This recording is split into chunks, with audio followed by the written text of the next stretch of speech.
स्वाध्याय विद्यार्थी मित्र या चॅनलमध्ये तुम्हा सर्वांचं स्वागत आहे. मित्रांनो, आज आपण इयत्ता 7वीची मराठीची 17वी कविता थेंब आज हा पाण्याचा हिचा स्वाध्याय बघणार आहोत. तर बघा, पहिला प्रश्न काय आहे, कवयित्रीने असे का म्हटले असावे ते तुमच्या शब्दात लिहा.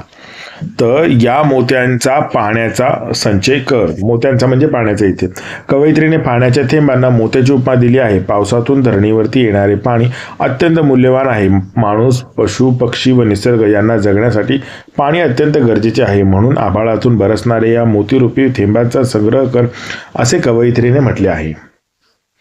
निसर्गाला जे कळते ते माणसाला कळत नाही. तर उत्तर आहे, माणूस सोन्या नाण्यांचा संचय करतो आणि बहुमोल पाणी मात्र वाया दवडतो.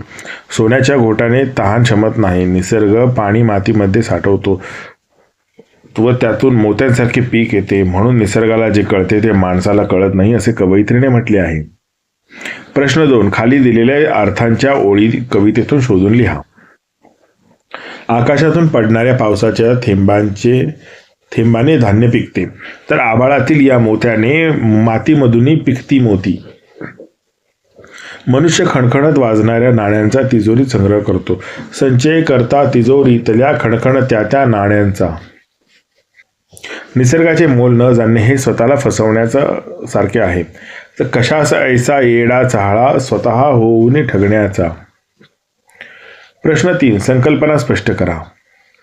आभाळातील मोती. आभाळातून टपटपणाऱ्या पावसाच्या थेंबांना मोती म्हटले आहे. मोत्यांचा व पाण्याचा रंग, आकार यात कवयित्रीने सारखेपणा दाखवला आहे. मोती अनमोल आहे, तसेच पाणी मानवी जीवनासाठी मोत्या इतकेच बहुमोल आहे.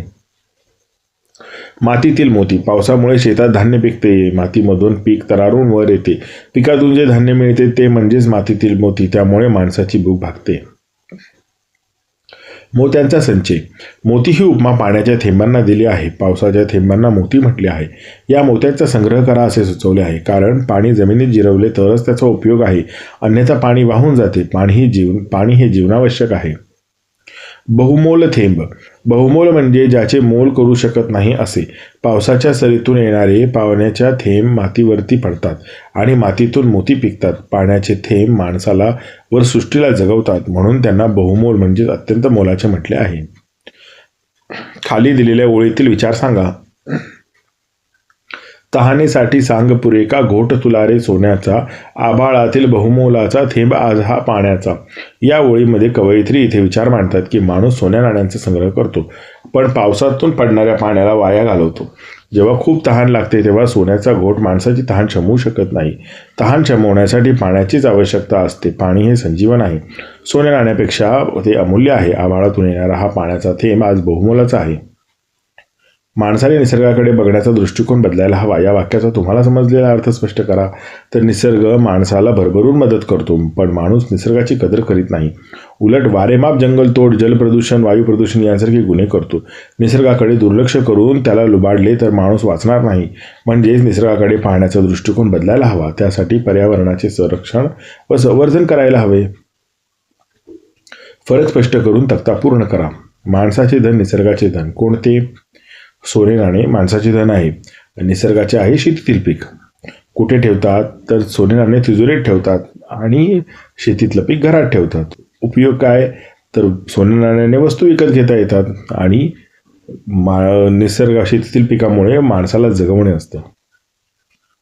खेळूया शब्दांशी. खालील शब्दांचे अर्थ समजून घेऊन त्यांचा वाक्यात उपयोग करा. उदाहरणार्थ, मोल, बहुमोल, अनमोल, मातीमोल, कवडीमोल. मोल, अमूल्य. वाक्य, आईच्या प्रेमाचे मोल नाही. बहुमोल, अमूल्य. वाक्य, वृक्ष आपली बहुमोल संपत्ती आहे. अनमोल, ज्याची किंमत करता येत नाही असा. वाक्य, पाणी हे अनमोल जीवन आहे. मातीमोल, क्षुल्लक किमतीचे. वाक्य, पुरामध्ये पीक मातीमोल झाले. कवडीमोल, अगदी क्षुद्र किमतीचे. वाक्य, आई वडील व गुरुजन यांचा जो आदर राखत नाही त्याचे जिणे कवडीमोल ठरते. माती, मोती अशा शब्दांच्या अर्थात केवळ एका मात्रेमुळे खूप फरक होतो. अशा शब्दांच्या जोड्या शोधाव्या लिहा. जसं माता, मात. शास्त्र, शस्त्र. नार, नारा. घार, घोर. चार, चारा. सार, सारा. प्रकल्प. सार्वजनिक ठिकाणी रस्त्यांच्या दुतर्फा पाणी बचतीच्या संदर्भात आपल्यासाठी काही संदेश लिहिलेले असतात, त्यांचा संग्रह करा. त्यातील तुम्हाला आवडलेल्या संदेशांचे फलक तयार करून शाळेच्या परिसरात लावा. निसर्ग वाचवा याविषयी घोषवाक्य तयार करून खालील फलकावर लिहा. तर काय काय लिहिलं बघा मी. झाडे लावा, झाडे जगवा, निसर्गाचे संरक्षण करा. निसर्ग वाचवा, भविष्य घडवा. पाणी वाचवा, जीवन वाचवा. प्रदूषण हटाव, पृथ्वी बचाव. लिहिते होऊया. पाऊस पडलाच नाही तर कल्पना करा आणि पुढील मुद्द्यांच्या आधारे निबंध लेखन करा.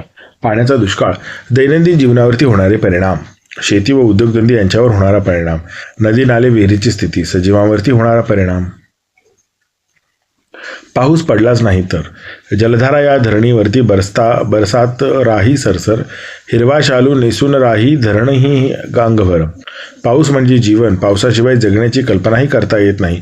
आपल्या सगळ्या दैनंदिन गरजांसाठी आपल्याला पाण्याची खूप आवश्यकता असते, पण जर पाऊस पडला नाही तर सगळीकडे पडणारा दुष्काळ आपल्यासाठी खूप असह्य असणार आहे. पाण्याच्या दुष्काळामुळे पिण्याला पाणीसुद्धा मिळणार नाही.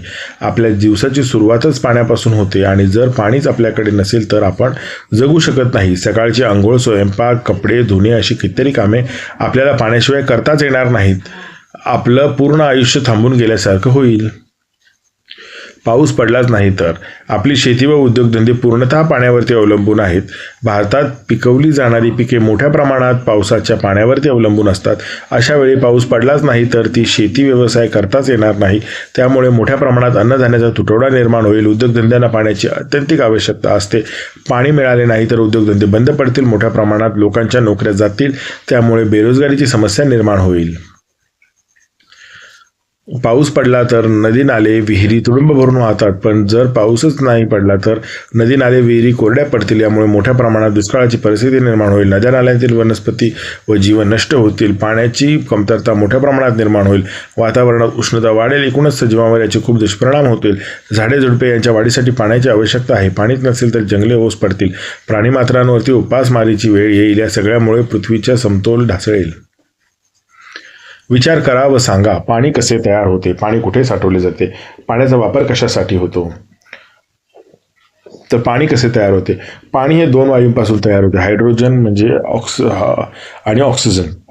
तर हायड्रोजनचे 2 अणू आणि ऑक्सिजनचा 1 अणू एकत्र येऊन H2O म्हणजेच पाणी तयार होते. नैसर्गिकरित्या पाण्याची निर्मिती जलचक्रामुळे होते. समुद्रातील पाणी बाष्पीभवन होते, ढग तयार होतात आणि पाऊस पडतो. पाणी कुठे साठवले जाते? तर पाणी खालील ठिकाणी साठवले जाते. समुद्र, नद्या, तलाव, धरणे, विहिरी, जमिनीखाली भूजल आणि हिमनद्या म्हणजेच बर्फ. पाण्याचा वापर कशासाठी होतो? तर पिण्यासाठी, स्वयंपाकासाठी, शेतीसाठी, उद्योगधंद्यासाठी, वीज निर्मितीसाठी, स्वच्छतासाठी आणि जनावरांसाठी. जलप्रदूषण म्हणजे काय? पाण्यात घाण, रसायने, प्लास्टिक, सांडपाणी इत्यादी मिसळून पाणी अस्वच्छ व हानिकारक होणे म्हणजे जलप्रदूषण. जलप्रदूषणाची कारणे कोणती? तर कारखान्यांचे सांडपाणी, घरगुती सांडपाणी, प्लास्टिक व कचरा, शेतीतील रासायनिक खते व कीटकनाशके, नदीतील कचरा टाकणे. जलप्रदूषण रोखण्यासाठी काय करावे? तर कचरा पाण्यात टाकू नये. सांडपाणी शुद्ध करूनच सोडावे. म्हणजे जेव्हा सांडपाणी असतं ना ते नद्यांना सोडताना ते शुद्धीकरण प्लांटमधूनच सोडावे. प्लास्टिकचा वापर कमी करावा. जनजागृती करावी. कारखान्यांवरती नियंत्रण ठेवावे. जलसंवर्धनासाठी कोणते उपाय सुचवाल? तर पावसाचे पाणी साठवणे, रेन वॉटर हार्वेस्टिंग, झाडे लावणे, पाण्याची नासाडी टाळणे, गळती दुरुस्त करणे, शेतात ठिबक सिंचन वापरणे, तलाव व विहिरी स्वच्छ ठेवणे. वाचा, लक्षात ठेवा. पाणी फेकून देऊ नका. पाणी हवे तेवढेच वापरा. पाण्याचा पुनर्वापर करा. जवळच्या धरणाला भेट देऊन धरणाचा उपयोग समजून घ्या. पाणी घेतल्यानंतर नळ लगेच बंद करा. पाणी अडवा आणि पाणी जिरवा. जर तुम्हाला एखाद्या कार्यक्रमाचे आभार प्रदर्शन करायचे असेल तर कोणत्या गोष्टी विचारात घ्याल? त्याचे सादरीकरण कसे कराल? त्याचा आराखडा तयार करा. आभार प्रदर्शन करताना विचारात घ्यायच्या गोष्टी: कार्यक्रमाचा उद्देश लक्षात